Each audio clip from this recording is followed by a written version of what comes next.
Nothing came out about me. We will continue to follow the law. Is no credible information. I will never be in the room with that disgusting person ever again. They all lied about the Epstein files, from Donald Trump to Pam Bondi to Kash Patel to Howard Lutnick and a host of others. They are all a bunch of liars. Remember this from the very beginning. Mrs. Pam Bondi talked about how she has the Epstein client list on her desk. Here she is. And this is something Donald Trump has talked about.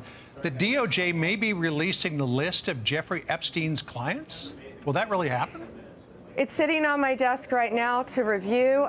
That's been a directive by President Trump. And not long later, this was in the White House. Well, the celebration was premature for several reasons, in part because most of these data were already public knowledge. But more than that, Pam Bondi omitted to explain that the data they were distributing at that time were part of 6 million records. This just a small percentage of the Epstein files. Part of the reason Bondi said they didn't share more information at that time was that she stated they wanted to be extremely cautious not to include the names or identities of victims when distributing the files. We will continue to follow the law with maximum transparency while protecting victims. Well, they got that wrong too, because when they were ultimately pushed by law and Congress approved a bipartisan bill to require the release of the Epstein files, they trickled them out, but still didn't redact all of the victims' identities. In fact, several victims featured again and over again in these files, including images, naked photographs with the faces of young girls revealed by the Trump administration, a terrible damage to individuals who had previously been abused. Another failed promise by Pam Bondi.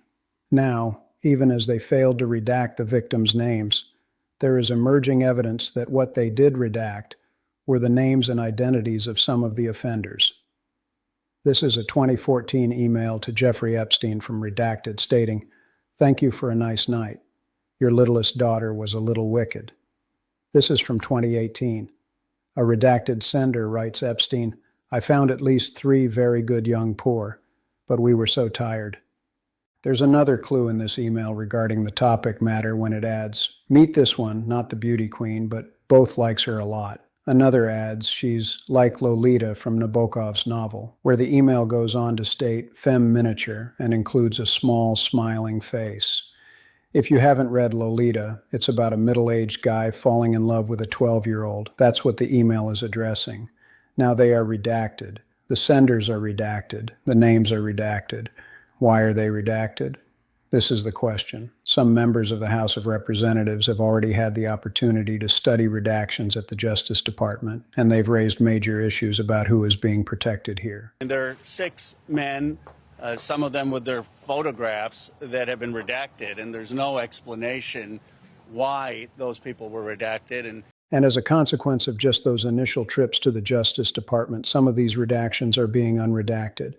But here's the thing. They're allowing members of Congress to see these 6 million papers while preventing them from bringing any form of recording equipment and from having their staff there. All you're permitted to do while examining the materials is take notes by hand. This is meant to make it extremely difficult to investigate these redactions carefully. It would take years and years to go through them all in such a painstaking manner, and that is purposeful. It's not about protecting victims, it's about protecting criminals. So, how can we reconcile what we've previously seen in these records with the testimony of folks like Kash Patel? You probably recall Kash Patel coming before the Judiciary Committee. Here, he's probed by Senator John Kennedy, a Republican, about who Epstein trafficked juveniles to. Patel's response is shocking. He makes the ludicrous argument that Epstein wasn't trafficking children to anybody except, well, just Epstein. No credible information. None. If there were, I would bring the case yesterday that he trafficked to other individuals. And the information we have, again, is limited. So the answer is no one? For the information that we have. In the files? In the case file. Okay. Now, just to be sure that I wasn't misreading his responses to Senator Kennedy, I pressed him more and only received greater evasions, but the conclusion was still the same. Apparently, Epstein's client list had just one name on it, and that was Epstein. That's what Kash Patel would have us think. So is it your testimony today that in all the Epstein files, that Jeffrey Epstein trafficked no one to anyone but himself. Is that your testimony, Mr. I never Patel? said Jeffrey Epstein didn't traffic anyone else. Did he traffic any young woman to someone other than himself? That was Mr. Kennedy's question, And I Senator Kennedy's said question. the information that 3 administrations have had access to I'm have asking made you- determinations that there are no investigative leads that were credible to prosecute and investigate any others. I'm Well, specifically I'm asking stating you whether we it's were your working on. testimony today. Well, you just read that it, and I said it 10 minutes ago, so let the record reflect my I testimony. just want Of all, this is the same Kash Patel who, previous to becoming FBI director, indicated that the FBI director had the client list, had the black book basically on his desk. Here he is. Who has Jeffrey Epstein's Black Book? black book? FBI. But who? That is I mean, there's Oh, that's under direct control of the director of the FBI. So one thing that hasn't changed. Kash Patel was a liar then, he is a liar today, and he continues to cover up for the offenders. Let's look at another one of these lies, and that is Commerce Secretary Howard Lutnick. You may recall that last year, Lutnick stated he met Epstein at his home, which is quite near to, or next door to, Lutnick's own house. And he was so disgusted by this horrible person that he wanted absolutely nothing more to do with him. And in the 6 or 8 steps it takes to get from his house to my house, my wife and I decided that I will never be in the room with that disgusting person ever again. So I was never in the room with him socially, for business, or even philanthropy. If that guy was there, I wasn't going because he's gross. Well, then some of the files come out, and what do they reveal? They disclose that Lutnick engaged into commercial agreements with Epstein, and that Lutnick moved his family to Epstein Island. In fact, it even came up in the Epstein files that Lutnick left his phone at Epstein's, and it had to be returned to him in 2011. What a bunch of falsehoods. I've called for his resignation. If he's conducting business with this pedophile, he shouldn't be acting as the United States Commerce Secretary. Now, Lutnick testified before the Senate today. Look at him attempting to escape inquiry. Look at him trying to explain away his earlier falsehoods about his contact with Epstein. I did not have any relationship with him. I barely had anything to do with that person. Did you, in fact, make the visit to Jeffrey Epstein's private island? I did have lunch with him as I was on a boat going across on a family vacation.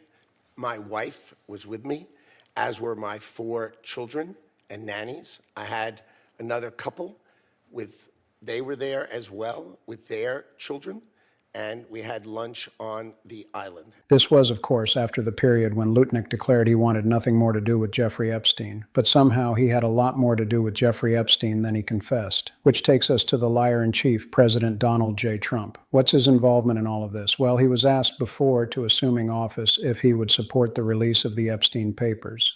And while he equivocated a little, he stated he was in support of it. Would you declassify the Epstein files? Yeah, I would. All right. Yes, I would. I think that less so because, you don't know it. You don't want to affect people's lives if it's phony stuff in there because there's a lot of phony stuff with that whole world. But I think I would. Now, after becoming president, everything was totally different. He pushed back. He answered, "There's nothing to see here." And when legislation was filed on a bipartisan basis to demand the disclosure of these data, he went into all-out mode to attempt to block it, even going so far as phoning persons who had signed a discharge petition in the House to compel a vote to reveal the Epstein papers. When he was unsuccessful and that law passed massively, he signed it very regretfully. And we can understand why. Because despite the president's assertion that these papers somehow clear him, they do everything but. There are significant claims made against the president in these papers that will need to be looked thoroughly. Nevertheless, they do not absolve Donald Trump. After all, this is someone who previously said that the reason he severed relations with Jeffrey Epstein was because Epstein was taking women, young women, from Mar-a-Lago. People were taken out of the spa, hired by him. In other words, gone. One of those stolen, persons, that include Virginia Jeffrey?